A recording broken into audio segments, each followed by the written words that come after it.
My guest today is TJ Woodward. He's a best-selling author, inspirational speaker, and revolutionary recovery expert who has helped countless people through his simple yet powerful teachings. He's the author of the best-selling books Conscious Being, Awakening to Your True Nature, Conscious Recovery, A Fresh Perspective on Addiction, and Conscious Creation, 5 Steps to Embracing the Life of Your Dreams. I watched a YouTube video of his conscious creation 5 steps, like a short summary of that book, and I was blown away. I was like, okay, cool. This guy's like, he's really tapping in, getting his information from a higher source. You know what I mean? So yeah, you'll see. I also thought I would mention that he is a featured thought leader on wholehearted.org, along with Brene Brown, Marianne Williamson, Dr. Gabor Mate, and Mark Lundholm, as well as a featured thought leader in the upcoming docuseries Addiction Revealed. And also he was given the honor of being ordained as an agape minister by Dr. Michael Beckwith, and was also the founding minister of Agape Bay Area in Oakland, which was the first satellite community of the Agape International Spiritual Center in LA, if you are familiar. So super rad. Yeah, he's done a lot of deep work, and it shows, and has just a high degree of professionalism and an ability to share his messages. So super appreciate him coming on and sharing with us today. Before we get into it, I just want to say thank you to our sponsor, Peluva, and encourage you guys to check out their shoes, barefoot, 5-toe articulated shoes to help you move better and strengthen your feet and walk the way nature intended you to. If you would like to check those out, you can go to peluva.com and use the coupon code Coach Tara for 15% off. All right, let's go ahead and get into it. Here is TJ Woodward. All right, TJ, thank you so much for coming on the show and sharing with my audience today. So happy to be here. Looking forward to our conversation. Yeah. Okay. I heard you share something so profound in one of your videos I found on your YouTube channel. And you were talking about a moment in which you did a vision board, which you said should probably be called a visualization board. That's right. And you had some awarenesses come through around that. And I thought, oh, this is perfect. Because I bet like at least a quarter of my listeners have done a vision board. And Absolutely. so can you share more about that and what you came to after that experience? Yeah, it was really this profound moment. I had been doing vision boards every year, around the end of the year, sort of setting what I wanted to visualize. And I was in a workshop doing it. And I remember having this moment where, I went into meditation to ask what I wanted to put on the vision board. And the message came through really clearly. Put nothing, have it be blank, have it be open so that you're not looking for a specific outcome. And then I looked around the room and everyone was putting like the mansion and the car and the hot guy. And I'm like, oh, I better do that too. So I kind of backed off of it. I kind of chickened out, honestly, and just put all the stuff.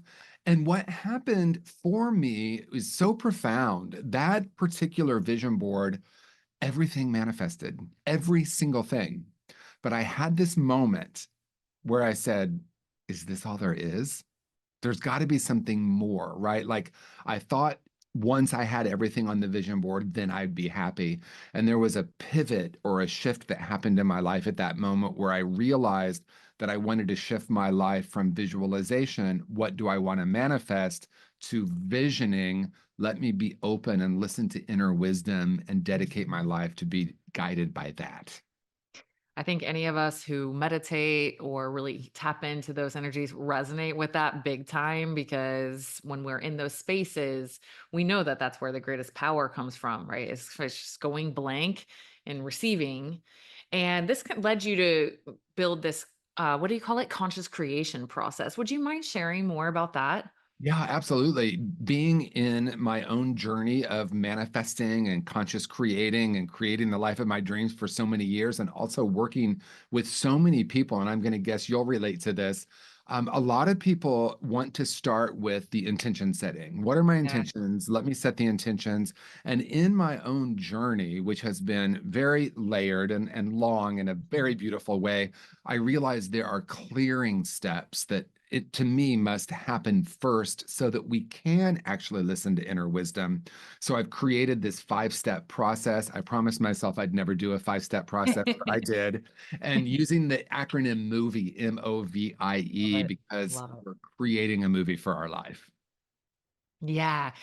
Are you open to sharing some of those? Because I heard you share the clearing steps. I was like, "Oh, this is so good." You mind sharing? Yeah, absolutely. I mean, one of my favorite authors is Byron Katie, and I open my book, Conscious Creation, with a quote from her, a paragraph from her, saying that we are walking around holding a projector and projecting onto life. Now, most people, most of us know by now that's true, but I love where she goes with it. If there's a piece of lint on the lens, we see it everywhere and we think it's happening out there. We think we need to change the conditions of the world or of our life, but all the while, all we actually need to do is clear the lens. And so the Mhm. clearing step, so I said, oh, I want to make an acronym out of this. And movie, MOVIE, the first two steps that I call the clearing steps are making peace with the past and overcoming core false beliefs. Mhm. Because if I haven't made peace with the past, and we know this, right, we're just carrying it into our present.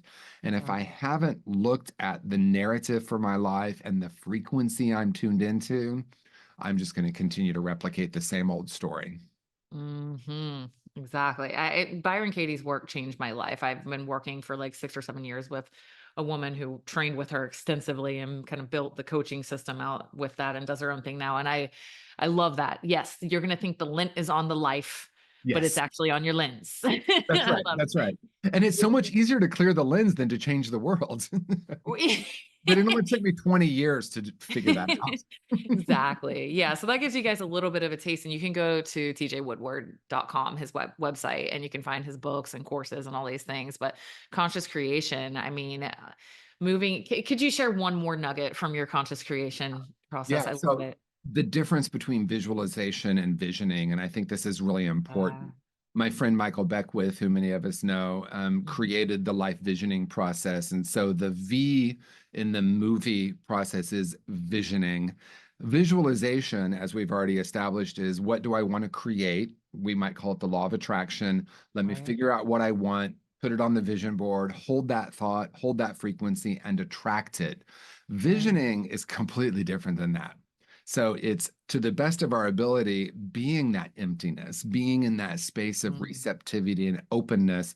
And then I use Michael's five, he asked four different questions in this place of, receptivity and openness so that we can allow inner wisdom, which is really different than what I think I want.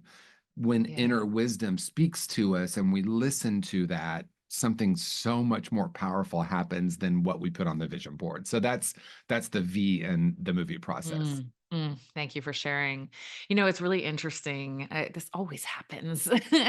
I was meditating this morning and I went so deep into presence. It felt like my entire physiology, it almost felt like my physiology couldn't withstand how much power I was feeling. Like I almost got scared for a second. I was like, "Whoa, what is going on?"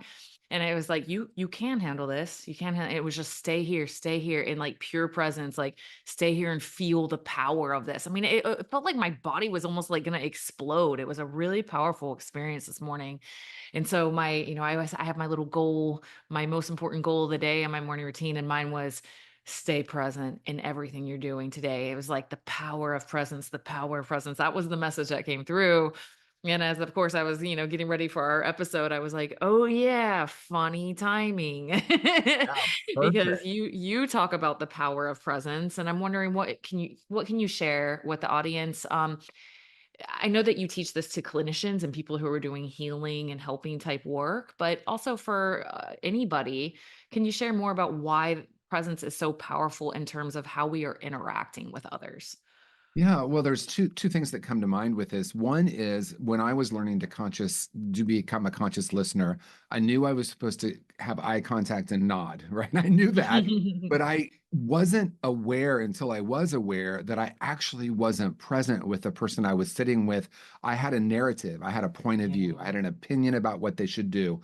If I'm doing clinical work, maybe I'm diagnosing them or wondering if this is their issue. If I'm with a friend, I'm thinking, oh, I know what they should do, right? So, like, the mind is constantly wanting to opinionate.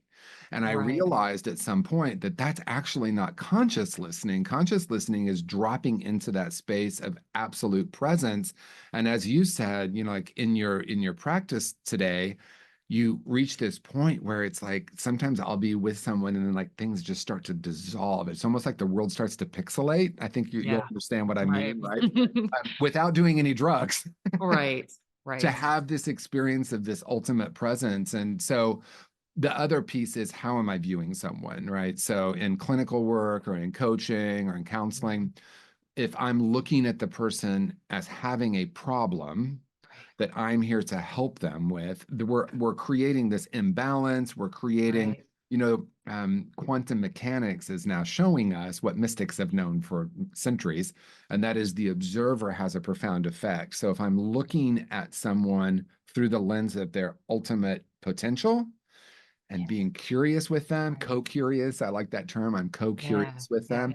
Something that seems really magical happens because the answers are within the other person, not within me. Right. There's so much power in that. So much. Yeah. Yeah, and I imagine that would be a little transformative to our relationships if we approach them all that way. Yes, just a little. Yeah, parent-child relationships especially, that was extremely, relationship changing for me to learn in terms of my relationship with my kids, was to just stop having the answers and just be in it with them, and you don't have to even say anything back, but, "Oh, man, that sucks." Yeah. That's And it. that's really what someone really wants to hear, just like, let me be with you, right? I think of it, I don't have kids, but I have a nephew who I'm really close with, and I remember thinking, at a young age, there is something really valuable in, teaching them some things, right? But at some Mhm. point, then it becomes, Yeah, "Well, that's not my job anymore," right? Like, I get to right. differentiate. Now let me just be really present and let them have their own journey. And for Yeah. parents, that can be challenging. Yeah, and lots of compassion on us because you basically have to change your relationship dynamic, like, every year for Yes. 20 something years straight. Or 30 or 40, maybe. I Yeah. don't know. Haven't gotten there yet, so Yeah, exactly. Yeah. so the power of living in the question is a concept you talk about. Can you share more about that? Yeah, I mean, we, for the most part, it kind of dovetails perfectly on what we were just saying. We have been, many of us, trained to have answers, our whole educational system. And I know it's changing, but certainly when I was in school, it's like, what is the right answer? What is the right answer? So we do get Right. programmed to look at the world through the lens of what is the answer here. Right. Living in the question is asking open-ended questions so that we can create more space or curiosity. So it's not about like, what's the answer? Mhm. It's like, let me ask another question or two so that we Right. can actually start to expand. So answers or judgments contract. And again, it's like the quantum field. Once we decide it's something, it comes into manifestation, right? And we know Right. that with our coaching and all different levels with that. But when we're in the question, we expand, and then we can create greater connection with people through that process as well. Do you find people struggle with the discomfort of uncertainty, right? If I can just have a right answer, if someone can just give me the right answer, and then transitioning into this place of curiosity and I'm not sure. I have some information here and some information there and I'm okay with being there. Like have you found that people struggle with that or any insights on if someone is struggling with, just really wanting to cling to certainty, what can help them become more comfortable with living in the question? Yeah, I mean, I think about it in terms of just the evolution of consciousness, right? We go through these different phases or stages of development. One is not necessarily better than the other. It's not inherently better to be 75 years old than 7 years Right. old. They're just Right. different stages, right? And so earlier in our stages of development, we are looking for answers, right? So when the student is ready, the teacher will appear. But I Right. add to it, when the student is really ready, the teacher disappears. Because Love it. some point we're like, oh, I'm not looking Yeah. for someone to give me answers. I'm going to now start doing an internal inquiry of what is Mhm. this for me? And Mhm. that questioning will then create more curiosity and openness. And so in my own journey, when I was looking for specific answers, I think it was because I was afraid to be in the unknown. It felt really scary. And Yeah. I think a lot of people have that experience of like, if I can just figure this out, then I can feel safe. But at some point, that becomes limiting as Mhm. well. Yeah, definitely. Um, You said a quote, I was in a video I was watching, and you said, it's kind of teeters into this a little bit with the right answers and whatever. You said life is not about becoming good, but becoming real.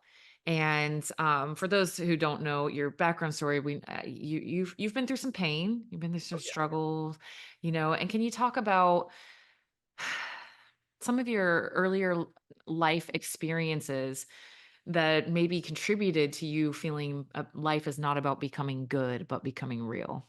Yeah. So my earliest memories are memories of absolute joy, connection, awe, and wonder. Like 2 years old, 3 years old, 4 years old. I have a lot of really early memories, just like lying in the backyard, feeling the sun on my face, just feeling so much love. And then being here on planet Earth, watching the TV, seeing war, hearing the way the men in my life, the adult men in my life were talking about women, hearing my grandfather say things that were overtly racist, all the layers of things that caused me to like close my heart. And it was at that moment when I closed my heart that I made these massive decisions. I'm not good enough. I'm not worthy. I'm not lovable. And so this belief in my own brokenness became that piece of lint, and I just saw it everywhere, right? The world just seemed so broken, and I was just trying to like grab someone or something like my umbilical cord to try to like connect. And then I was like, if I'm bad, then I must become good. And I'm Mm, broken. I must fix myself. And that was right. about a 20-year journey, if I'm honest, right? Just this trying to fix myself from the outside in. And then at some point, it's like, this isn't actually about becoming good. This is about becoming more authentically who I really am. That 4 year old, that 3 year old, that 2 year old, that still lives within me. That's still my essence. How do I remember that great remembering? So Yeah. authenticity is so much more important than becoming good because we're not bad or wrong or broken. Right. And that's a um rebellious statement in the current world, right? And it's so life-changing once we embrace that. And it's so important, I think, also for us to remember that in terms of how we're dealing with others, right? Yeah, Because that I mean, judgment comes in and it creates all disconnection. that's right. I mean, look at what's happening with politics. Look what's can be happening with religion. People have a lot of opinions. And when I understood, not understood, but at an experiential level that I have opinions, but I'm not my opinions, then I could realize that is true for everyone else as well. It Yeah. doesn't mean that I have to agree with someone to stay connected. I mean, maybe isn't that interesting that that would be controversial to say in Right. our current culture? Like, I don't have to agree with someone. I remember when Ellen DeGeneres got blasted for sitting next to George W. Bush. It's like, I don't have to agree with this person to sit next to them, right? Right. Somehow, and I think, to kind of dive into that a little more deeply, early in the evolution of humanity, we had to find our tribe, literally, to stay Yeah. alive. And so there's something in our DNA that says, I must find people who agree with me to be safe. And I think there's something to that that's called religion or political parties or, all different kinds of groups. There's also a place when it's time to move beyond that. And so I can Yes. behold the essence in someone, even if we have different points of view. It doesn't mean I have to agree with them. It's not about that. It's about something beyond that. Yeah, when you say hold the essence, it makes me think I have friends that are polar opposite extremes in their political views, right? But because I love them, I it actually creates more intimacy for me, even if they have a very different political ideology or, certain decisions they think should be made in the world. It's really different. Because I love and accept them and am curious about how they operate and how just what matters to them, it's actually a more creates intimacy because I'm like, "Oh, that matters to her a lot." Like, that's how she sees it, and, like, that's part of her her soul, how she is, like, that I now I know her better, And we could look at it like that instead of she's wrong, I'm right, and, you kind of hit on this a little bit already, but you call this your "I am right" trap. Right. So what kind of results do we get in our lives from being in the I am right trap? Yeah, I mean, whether the I am right trap, the opinion trap, the like point of view trap, the judgment trap, right?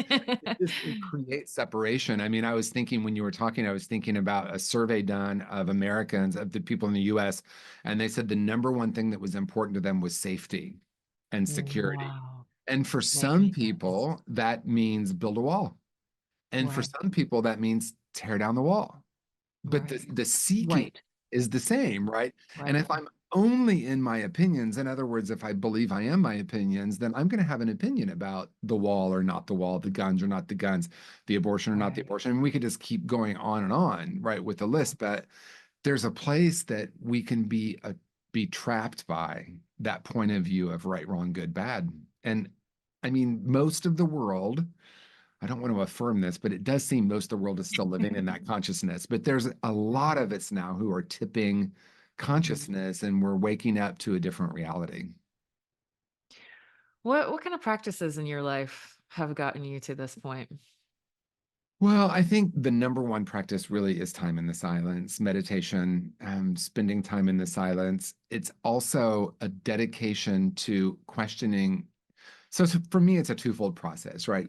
If it's true that we come into the world as a spark of divinity, some would say that's true. For me, it's absolutely been my experience. I would never look at an infant and say, "Look how broken you are." You Yeah, just see the right. love pouring out of them, right? Right. And so that's the truth of who we are. So the spiritual practice or process for me is about spending dedicated time in the silence, reconnecting, which isn't exactly right because we're not really disconnected, but Right. remembering, cultivating a Yeah. relationship. And then the second part is unlearning everything I've absorbed or been taught or believed about myself and the world that's counter to that. Yeah. Yeah. Yeah, it's really unfortunate when you really start to take a look at all those stories that most of the world is walking around of I'm not good enough, I'm not worthy, other people are better than me, I'm stupid, I'm ugly, I'm fat. I'm like, it's like no wonder the depression rates are really high. Right. And we're just like, depression bad, let's get rid of it. Instead of Right. you're what's going on underneath the depression so we can Right. heal it. Right. It's Right. it's like another jab. Like, oh, and you're depressed. You suck. Yes. Versus like, hey, what's wrong? Oh, you believe all these horrible lies about yourself? Oh, no, no, no, no. Come here. Let's unlearn some of those. Absolutely. Yeah, wow, thanks for sharing. Let's see. There was one other thing I wanted to ask you. What was it? Oh, I wanted to ask you to share a little bit more about open-ended questions because I think this may be beneficial for the audience. Just throwing this out there for you guys to consider in terms of how you're relating to pretty much everyone around you. And you specifically mentioned not starting those open-ended questions with why. Can you tell us more about that? Yeah. So why is usually, not always, but quite often, I'm trying to figure out what it is that's wrong or broken so that I can fix it. Why do I Right. keep feeling this way? Why do I keep attracting unavailable people? The Mm, ever popular question, right? mm, Why does this keep happening to me? They tend to kind of keep us in a little bit of a victim stance, mm. whereas who, what, where, when, and how start opening us up to curiosity. And it is important, I think, to use open-ended questions in our relationships. It's also important to use them with ourselves. So maybe we choose a question of the day. Maybe we set a timer for 15 minutes and repeat the question and just notice what emerges. Um, who am I really? Who have I come here to be? What's the highest possibility in my life? Where do I feel the most alive? Questions like that that start to open us up. And when we're with other Mhm. people, imagine someone just gives an opinion and it seems counter to my opinion. I can say, where did you get that?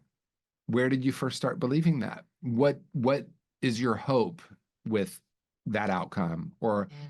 what is it about that that makes you feel however you feel, right? So those open-ended questions will, like you said, I can feel more connected with someone and actually get to know them more Yeah, and ourselves. and Like, ourselves for sure. so for the why do I keep doing this? I mean, gosh, that's probably going to be one of the most common attempts at personal growth questions asked. What would you offer as a potential replacement? Yeah. So why do I keep doing this? I would pause and say, I would ask a question like this. What do I gain from this? Yeah. Because I have this process in one of my workbooks that's called Four Steps to Personal Freedom. Even though I promised myself I wouldn't be the person that creates these steps, and I've done it more than once. But a lot of times we look at something that I call a brilliant strategy, which was maybe a coping mechanism like anxiety or addiction or spending a lot of money or shopping. We tend to say, oh, how is this no longer working for me? So if I say, why do I keep doing this? I would stop and say, how does this serve me? What Hmm. feeling does it bring when I do this? What Hmm. do I truly desire? Yeah. What might be a different way to approach this? Beautiful. Yeah. Beautiful. Thank you so much. So, people who want to learn more about the work that you do, what would you recommend to them? Well, I have three books. One is Conscious Recovery. So, for anyone who has experienced anything that they might identify as an addiction, I would recommend diving into it. So many of the recovery models, in my experience, are based in what's broken or wrong, like Mm. what's wrong with me and how do I fix it. Conscious Hmm. Recovery is what is whole and complete about you underneath all of this, and Nice. how has the addictive behavior, Mhm. like kind of like what we were saying, how did it once serve me? Because like for Mhm. me, when I was 14, drugs and alcohol saved my life, literally. It didn't keep working that way. I did get sober at 21, but those 7 years, it brought a lot of relief. Yeah. Yeah, I love that that acknowledgement. It's Yeah. so self-honoring. Yeah. And then it's like, if we just say addiction is bad or wrong, and then we get Right. rid of it, if I stop using the addictive substance, then I'm still left with what's happening here, right? So, Yeah. conscious recovery is dedicated to getting down and healing some of Mm. the root causes to me, which are unresolved trauma, spiritual disconnection, and toxic shame, to go on a healing journey, which ultimately leads us back to our true nature. Beautiful. So needed. And is that just a book? Is there any other way that that's taught? Oh Or yeah, there's so conscious creation and conscious recovery both have courses. I'm on a uh-huh. platform called wholehearted.org. You can get the courses there. There are books and workbooks as well. So Beautiful. both of them started as a book, and then I'm like, well, Mm. these might sound like great ideas, but how do we actually practice them Yeah. live? And then from there, also created online courses. So awesome. It's so much work. So thanks for doing that. I was just Yeah, thinking that's a non-shame based recovery modality sounds really nice. So thanks for making that. absolutely. And then yeah, conscious creation also is a course. And yeah, wholehearted.org. Can you tell them a little bit more about that? And if people aren't familiar? Yeah, wholehearted.org is a platform that's dedicated to mental health and well-being. That's the short answer. Some amazing humans are on there. Gabor Mate. I did an interview with Marianne Williamson on there. There's some great thought leaders, and we've all created like free videos, content like TED Talks, but also Mhm. courses if you want to take a deeper dive. So it's just a great place for all things wellness and mental health. Amazing. Thanks for sharing. Yeah, And anything else? Your YouTube channel. And so make sure you check that out. You have a lot of wonderful content on there. thank you. Um, and any events or any other things people should know What do about? I have going on? No events coming up that I can think of. I do want to start doing retreats again. I know you do retreats. That's so amazing. They feed me so much. Yeah. At some point, I'll get those going again. COVID kind of shifted all of that, and then I moved Mhm. from Northern California to Southern California. But a lot of people are asking about retreats again, so that might be coming soon. Okay, cool. Well, they can follow you on social media and find out about that. And what's your major platforms that you use the most on social? Instagram, it's Okay. TJ Woodward underscore. That's my main one. And then YouTube, I try to put out something. I try to put something out every week, but definitely a few times a month I put something out. Okay, wonderful. Well, thank you so much for taking the time and sharing with us today and for all the really important work that you're doing and for doing your own work so much that you can be in alignment to bring that forward. So it's seen and appreciated.